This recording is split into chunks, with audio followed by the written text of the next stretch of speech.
আসসালামু আলাইকুম everyone, welcome back to my channel. সবাই কেমন আছেন? আশা করছি অনেক অনেক ভালো। আজ আমি আপনাদের সাথে সবথেকে সহজভাবে ভীষণ মজার আর অনেক বেশি মুচমুচে বাঁধাকপির পাকোড়ার রেসিপি শেয়ার করব। আর এই রেসিপি ফলো করে পাকোড়া বানালে আপনাদের পাকোড়াও অনেক বেশি মুচমুচে হবে। আর এই পাকোড়া যাকে খাওয়াবেন সেই আপনার অনেক বেশি প্রশংসা করবে। তো চলুন শুরু করা যাক। এটা আমি কিভাবে তৈরি করছি দেখে নিন। তো এখানে আমি আমার প্রয়োজন মতো বাঁধাকপি কুচি করে নিয়েছি আর এটাকে ভালো করে পানি দিয়ে ধুয়ে নিয়েছি। তো দেখুন ঠিক এরকম কুচি করে এটা কেটে নেবেন। আর এখানে আমি ডাল নিয়েছি হাফ কাপের মতো। ডালটাকে ভিজিয়ে রেখেছি 30 মিনিটের মতো। তো ডালটাকে আমি পাটায় বেটে নিয়েছি। তো দেখুন ডালটাকে মিহি করে বেটে নিতে হবে। এখন এটাকে একটা সাইডে রেখে দিচ্ছি। এখানে একটা মিক্সিং বোল নিয়েছি আর মেজারমেন্ট কাপের 1 কাপের মতো পেঁয়াজ কুচি দিয়ে নিয়েছি। পেঁয়াজটাকে ভালো করে কুচি করে কেটে নেবেন। এরপর এখানে দিয়ে দিচ্ছি 2 চা চামচের মতো কাঁচামরিচ কুচি। তো ঝাল বুঝে কিন্তু এখানে আপনারা কাঁচামরিচটা দিয়ে নেবেন। দিয়ে দিচ্ছি হাফ চা চামচের মতো লবণ। লবণ এখানে অবশ্যই স্বাদ অনুযায়ী দিয়ে নেবেন। তো পেঁয়াজ আর কাঁচামরিচটাকে খুব ভালো করে হাত দিয়ে মেখে নিতে হবে যাতে পেঁয়াজটা নরম হয়ে যায়। ঠিক এভাবে আপনারা এটা মেখে নেবেন। আর খুব ভালো করে মেখে নেবেন, তাহলে দেখবেন যে পেঁয়াজটা খুব সুন্দরভাবে এভাবে ছাড়া ছাড়া হয়ে যাবে। আর এটা কিন্তু খুব সুন্দরভাবে মেখে নিয়েছি। এখন এখানে আমি ধুয়ে রাখা বাঁধাকপিটা দিয়ে দিচ্ছি। তো বাঁধাকপির গায়ে কোনো রকমের পানি থাকা যাবে না। তো পানিটা খুব ভালো করে ঝরিয়ে এটাকে মিক্সিং বলে আমি নিয়ে নিয়েছি। এখন এখানে আমি এক এক করে মশলা দিয়ে দিব। তো খুবই মুচমুচে এই বাঁধাকপির পাকোড়া তৈরিতে খুবই অল্প কিছু উপকরণ লাগে। এখন এখানে আমি এক এক করে সেগুলো দিয়ে দিচ্ছি। দিয়ে দিচ্ছি হাফ কাপের মতো মুসুরির ডাল বাটা। তো এখানে মুসুরির ডাল বাটাটা বাইন্ডারের কাজ করবে। দিয়ে দিচ্ছি হাফ চা চামচের মতো হলুদের গুঁড়া। দিয়ে দিচ্ছি হাফ চা চামচের মতো ভাজা জিরার গুঁড়া। এরপর দিয়ে দিচ্ছি হাফ চা চামচের মতো চাট মশলা। এরপর দিয়ে দিচ্ছি খুবই সামান্য পরিমাণ জর্দার রং। এটা দেবার কারণে কিন্তু খুব সুন্দর একটা কালার চলে আসবে এই পাকোড়াতে। তো চাইলে কিন্তু এই জর্দার রংটা আপনারা স্কিপ করে দিতে পারেন, এটা না দিলেও চলবে। এখন ডাল বাটার সাথে আমি সবগুলো উপকরণ খুব ভালো করে মিশিয়ে নিব। তো খুব বেশি ডাল বাটা কিন্তু এখানে দেওয়া যাবে না, তাই এখানে আমি কম করে ডাল বাটাটা দিয়ে প্রথমে আমি ভালো করে মেখে নিচ্ছি। হাত দিয়ে মেখে নেওয়ার সময় কিন্তু দেখবেন যে বাঁধাকপিটা একটু নরম হয়ে যাবে।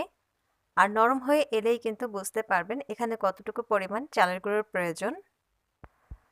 তো শুধুমাত্র ডাল দিয়ে এই পাকোড়া তৈরি করলে কিন্তু পাকোড়াটা খুব বেশি মুচমুচে হয় না।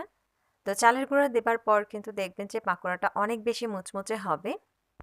তো বাঁধাকপির এই মিশ্রণটাকে আরও বেশি আঠালো করার জন্য এখানে আমি শুকনা চালের গুঁড়ো দিয়ে দিচ্ছি।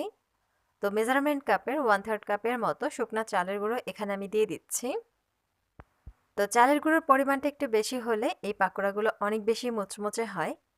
তো খুব ভালো করে এখন আমি সবগুলো উপকরণই মিশিয়ে নেব। তো এখানে কিন্তু কোনো রকমের পানি ব্যবহার করা যাবে না, খুব ভালো করে এটা মেখে নিব। একটা পর্যায়ে দেখবেন যে বাঁধাকপি থেকেই পানি ছেড়ে দেবে। তো এটাকে আমি খুব ভালো করে মেখে নিচ্ছি। আর মেখে নেওয়ার সময় অবশ্যই চেক করে দেখে নেবেন বাঁধাকপির পাকোড়ার শেপটা দেওয়া যাচ্ছে কিনা। তো খুবই পাতলা করে এই পাকোড়ার শেপগুলো আমি দিয়ে নেব। তো দেখুন এভাবে কিন্তু ভেঙে যাচ্ছে না। তো এইভাবে আঠালোভাবে আপনারা এটা মেখে নেবেন, তা না হলে কিন্তু তেলে দেবার সাথে সাথে ছেড়ে যাবে। তো এটাকে আমি খুব ভালো করে মেখে নিয়েছি। আর এ পর্যায়ে লবণ মরিচ ঠিক আছে কিনা সেটাকে একটু চেক করে দেখে নেবেন। এখন এটাকে একটা সাইডে রেখে দিচ্ছি। চুলায় আমি একটা ফ্রাই প্যান বসিয়েছি আর এখানে আমি সয়াবিন তেল দিয়ে দিচ্ছি। তো ভাজার জন্য এখানে আমি পরিমাণ মতো তেল দিয়ে নেব।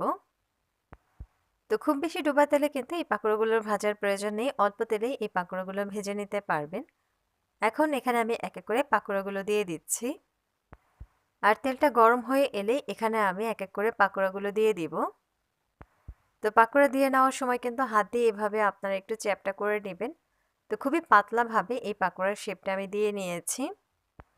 তো হাত দিয়ে ধরে এভাবে ফ্রাই প্যানে আপনারা এগুলো দিয়ে নেবেন, তাহলে দেখবেন যে খুব সহজে এভাবে পাকোড়ার শেপটা দেওয়া যাবে। আর এভাবে পাতলা করে এই পাকোড়াগুলো ভেজে নিলে কিন্তু অনেক বেশি মুচমুচে হবে।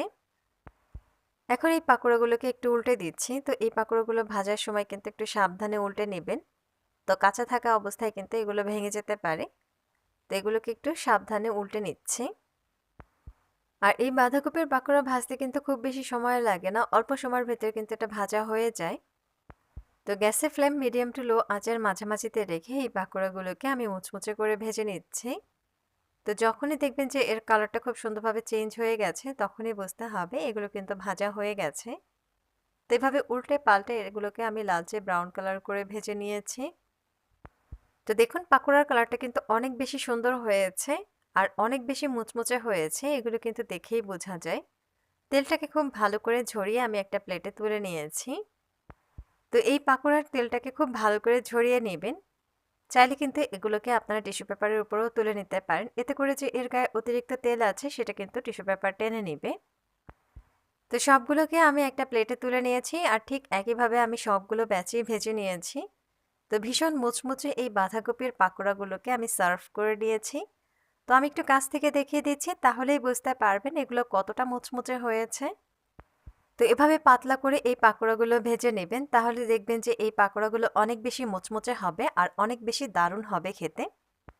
তো হঠাৎ বাড়িতে গেস্ট এলে কিন্তু তাদের জন্য এই পাকোড়াগুলো বানিয়ে নিতে পারেন। তো পরিবারের সবাই কিন্তু অনেক বেশি পছন্দ করবে এই পাকোড়াগুলো। তো অসম্ভব দারুণ আর মুচমুচে এই বাঁধাকপির পাকোড়ার রেসিপি আজ এই পর্যন্তই। যদি ভালো লেগে থাকে তাহলে কিন্তু অবশ্যই একটা লাইক দিবেন, কমেন্ট করে জানাবেন কেমন হয়েছে। আর অবশ্যই আমার চ্যানেলটিকে সাবস্ক্রাইব করবেন। পাশে থাকা বেল আইকনটি ক্লিক করে দিবেন যাতে নিত্য নতুন ভিডিও দেখতে পান। আল্লাহ হাফেজ।